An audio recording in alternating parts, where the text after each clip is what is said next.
Hello guys, I hope आप सभी ठीक होंगे। तो ये है ओनली यू का नेक्स्ट पार्ट। तो चलिए शुरू करते हैं। यहाँ पर हम देखते हैं बेंगलोर का सीन। मैंने पहले ही कहा था कि वो दोनों जो सगुन और सिड है वो बेंगलोर जाने वाले हैं। तो वहाँ का सीन है ये। यहाँ पर एक बिजनेस डील फाइनल होने वाला था सिड का, जो कि होने वाला था मिस्टर आयुष के साथ।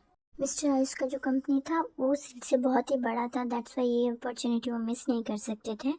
सिड जो था वो मिस्टर आयुष के लिए वेट कर रहा था। एक मतलब कैबिन था उसका, उसमें एक्चुअली कैबिन मिस्टर आयुष का था और वो अभी तक ऑफिस नहीं आए थे। वो किसी काम के लिए बाहर गए थे, दूसरे मीटिंग के लिए।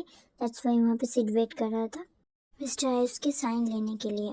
सिड को वहाँ पर कुछ ज़्यादा ही इंतज़ार करना पड़ा, मतलब बहुत जल्दी नहीं आ गए थे। लगभग 1 से 1.5 घंटा लगा दिया था उन्होंने। आफ्टर दैट मिस्टर आयुष आए थे और मिस्टर आयुष और सिड की पहली मुलाकात थी ये। उसके बाद उन दोनों का साइनिंग जो भी प्रॉपर था वो प्रॉपरली हो गया। उसके बाद कंपनी से बाहर आ गया था सिड। उसके बाद का सीन दिखाया जाता है जहाँ पर वो अपने डैड को कॉल करता है सिड और ये खुशखबरी देता है कि साइन कंप्लीट हो गया है और उनका प्रोजेक्ट फाइनल हो गया है। उनके साथ कोलैबोरेशन करने वाले हैं वो दोनों। उसके बाद 3 महीने बीत जाते हैं और वहाँ का बेंगलोर का जो काम था वो कंप्लीट हो जाता है सिड का। उसके बाद वो घर वापस आ जाता है। सगुन जो थी वो जाने के लिए मना कर दिया था उसके साथ बेंगलोर, और वो जो थी मुंबई में ही थी, मतलब जहाँ पर उनका घर था। हम देखते हैं सगुन का सीन। वो अपने कमरे में आती है अपने वर्क के बाद, उसके बाद फ्रेश होती है और उसके बाद वो किसी को कॉल लगाने लगती है। 2-3 बार वो जो ऑपोजिट पे पर्सन था जिसको कॉल लगा रही थी वो काट देता है। उसके बाद कॉल पिकअप करता है और पूछता है तुम इतनी देर से मुझे कॉल क्यों कर रही हो, मैं तुमसे बात नहीं करना चाहता, ऐसे जवाब देता है वो ऑपोजिट का पर्सन। सगुन इस तरफ से जवाब देती है, प्लीज़ प्लीज़ कॉल मत काटना, मैं तुमसे कुछ ज़रूरी बात करना चाहती हूँ। मैं कुछ दिनों में कोलकाता आ रही हूँ, कल मेरे हस्बैंड आने वाले हैं बिजनेस टूर से वापस। ये सब जो था वो एक सांस में बोल देती है ताकि कॉल ना कट कर दे ऑपोजिट का पर्सन। तो बस ऑपोजिट वाला पर्सन बोलता है ओ इसीलिए तुम मुझको याद कर रही थी, अब मेरी याद आई तुम्हें 4 साल बाद। तब सगुन बोलती है वो सब छोड़ो, मुझे बेबी से मिलना है, प्लीज़ प्लीज़ ना मत करना, मैंने बहुत वेट कर लिया, मैंने 3 सालों से उसे नहीं देखा, प्लीज़ मुझे उससे मिलना है, तुम मुझे नहीं रोकोगे। ऑपोजिट वाला पर्सन बोलता है ठीक है, तुम ठीक कर लो अपना, कब आने वाली हो, मैं तुम्हें एक दिन मिला दूंगा, कितने दिन तक रहने वाली हो वो भी बता देना, उसमें से एक दिन मैं मिला दूंगा तुम्हारे बेबी से तुम्हें। जो ऑपोजिट वाला पर्सन है वो थोड़ा गुस्से में ही बोलता है, मतलब उसको अच्छा नहीं लग रहा होता है कि ये ऐसे बोल रही है, उसका कोई ध्यान ही नहीं है, बस उसे अपनी बेबी से मिलना है। सगुन उसे थैंक यू बोलती है और उसके बाद कॉल कट कर देते हैं वो।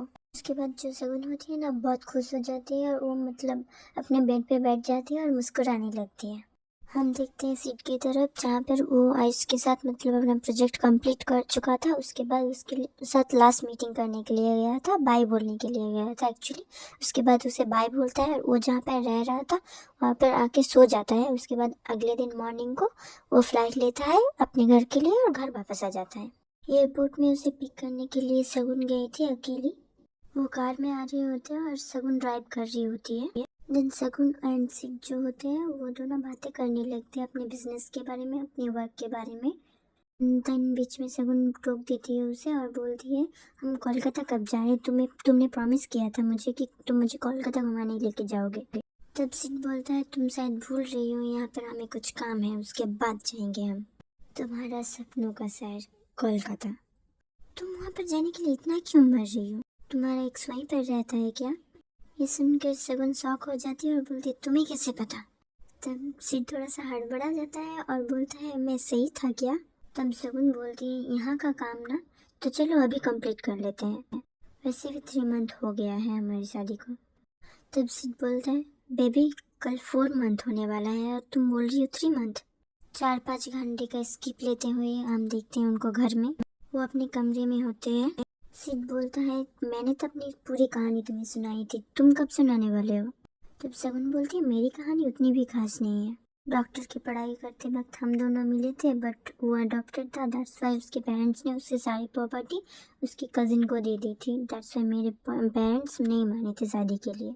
और उसके कुछ महीने बाद उसने किसी और से शादी कर ली जिसके साथ उसके पेरेंट्स ने फिक्स किया था उसकी शादी। तब सिड बोलता है कुछ भी इंटरेस्टिंग नहीं हुआ था तुम्हारे रिलेशनशिप में? तब शगुन बोलती है इंटरेस्टिंग, और उसके बाद नेक्स्ट डे का सीन दिखाया जाता है जहाँ पर सुबह सुबह सिड और शगुन दोनों मिलके कोलकाता जाने की प्लानिंग कर रहे थे, कहाँ रहेंगे, कहाँ खाएंगे, कब जाने वाले हैं, वो प्लानिंग करते हैं। और मैं यहीं पर कहानी को स्टॉप करती हूँ। आई होप आपको पसंद आई होगी, और पसंद आई तो लाइक शेयर सब्सक्राइब करना प्लीज़। वीडियोस को एंड तक देखिए प्लीज़, मुझे सपोर्ट करिए प्लीज़। Okay, bye bye.